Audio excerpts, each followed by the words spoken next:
I am Malala, Chapter 29, Filling in the Blanks. The next few days were spent with my parents filling me in on what had happened in the 16 days between the shooting and our reunion. What I learned was this. As soon as the bus driver, Usman Baha Yan, realized what had happened, he drove me straight to the SWAT Central Hospital. The other girls were screaming and crying. I was lying on Moniba's lap, bleeding. My father was at a meeting of the Association of Private Schools and had just gone on stage to give a speech. When he finished and learned what had happened, he rushed off to the hospital. He found me inside, lying on a stretcher, a bandage over my head, my eyes closed, my hair spread out.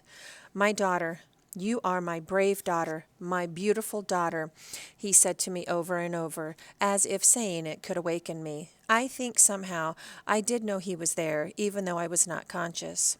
The doctors told him that the bullet had not gone near my brain and that this injury wasn't serious. Soon the Army took charge, and by 3 p.m. I was in an ambulance on the way to a helicopter that would take me to another hospital in Peshawar. There was no time to wait for my mother, so Madame Miriam, who had arrived at the hospital soon after my father, insisted on coming in case I needed a woman's help. My mother had initially been told I was shot in the foot. Then she was told I was shot in the brain. Neighbors had flocked to our house in tears when they had heard the news. Don't cry, my mother had said, pray. As the helicopter flew over our street, she rushed up to the rooftop. And as she watched it fly by, knowing I was inside, my mother took her scarf off of her head, a rare gesture for a Pashtun woman, and lifted it up to the sky, holding it in both hands as if it were an offering.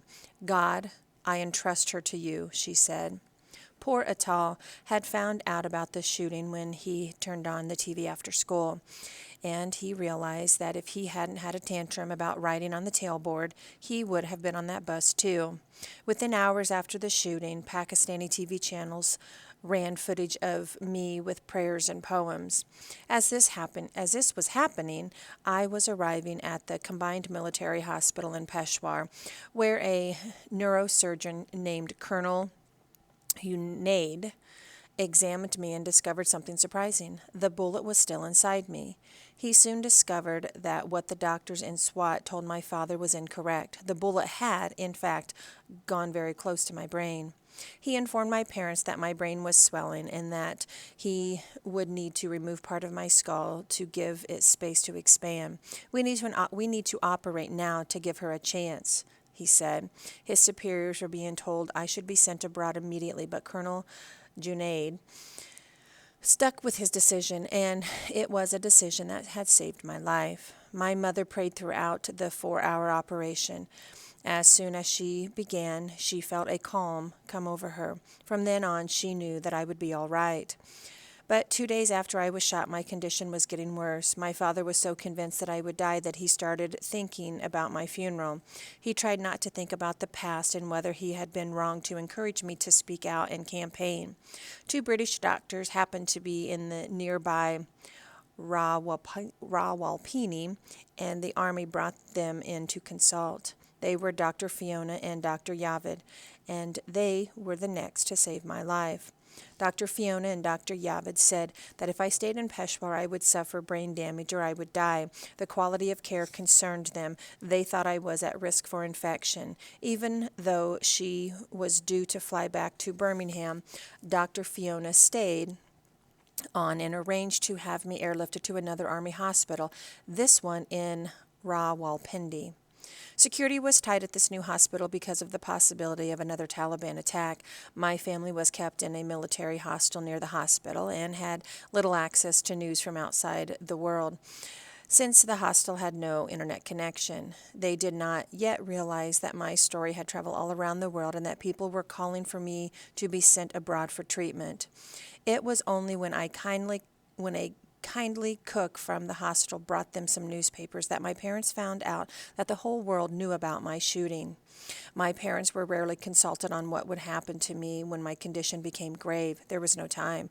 All decisions were made by the Army. Dr. Fiona insisted that I be treated overseas for the best care. Eventually it was decided that I would go to Dr. Yavid's own hospital in Birmingham, Queen Elizabeth Hospital.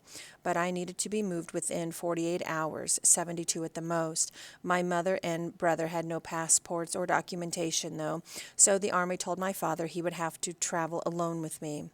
He was in an impossible situation. If he left the country with me, he would be leaving his wife and sons in Rawalpindi, possibly at risk of attack.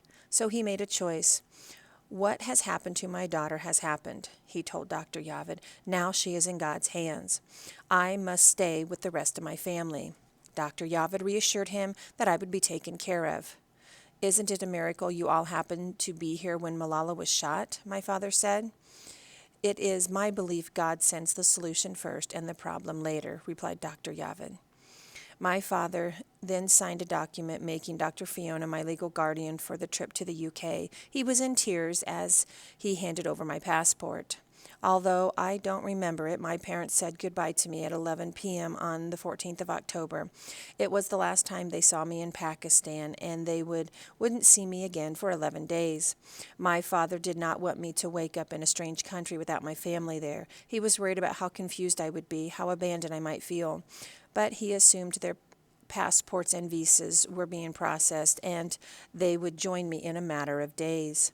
He had no idea that a government official delayed their departure to join me because he wanted to fly with them. The wait felt endless. It was during the earliest days in Peshawar, amid the horror and grief, that my father asked my mother, "Is this my fault?" "No, Kashita," she replied. "You didn't send Malala out thieving or killing or committing crimes. It was a noble cause. You should not blame yourself. But the ones who should feel shame are the Taliban for shooting a child, the government for not protecting her." By that time, the Taliban issued a statement saying they shot me because my campaign was an obscenity. They said they had used 2 local Swati men who had collected information about me and my route to school and had deliberately carried out an attack near an army checkpoint to show they could strike anywhere. Their trademark was to kill by shots to the head. Shazia and Kainat, the 2 other girls who'd been shot that day, were also recovering. Kainat's arm had been grazed by a bullet, and Shazia had been hit in the palm and left collarbone. 2 bullets, 3 wounds. I had missed so much, and yet as my parents told me everything that had transpired while I was in a coma or in my windowless hospital room, it was almost as if they were telling me a story about someone else. It felt as if these things had happened to some other girl, not me. Perhaps that's because I do not remember a thing about the shooting, not one single thing. The doctors and nurses offered complicated explanations for why I didn't recall the attack.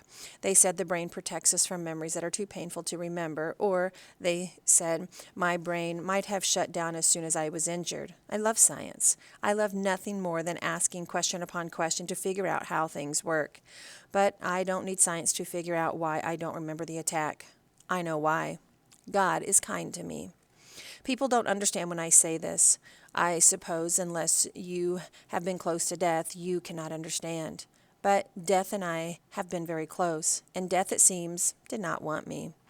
Apparently, my people had tried to visit me, journalists, celebrities, and a number of politicians, but the hospital had kept them away so I could heal in private. One day, an important minister from Pakistan came and met with my father. He said the government had turned the country upside down to try to find the men who shot me. My father held his tongue, but he knew this was an empty talk. They had never even found the person who had killed Benazir Bhutto. Only one person was in jail after the shooting, our poor dear bus driver. The Army said they were holding him so they could identify the gunman. But why had they arrested our bus driver and not the gunman? It was madness. The minister also asked my father if I could give a smile to the nation. He did not know that this was the one thing I could not do. My father was unhappy, but again he held his tongue. My father, who had dared to talk back to the Taliban, was learning that sometimes saying nothing speaks just as loudly. When I finally watched the news, I learned that a spokesman for Fazlullah said the Taliban had been forced to shoot me because I would not stop speaking out against them. They had warned me. They told the press, but I wouldn't stop. My other crimes? I spoke for education and peace.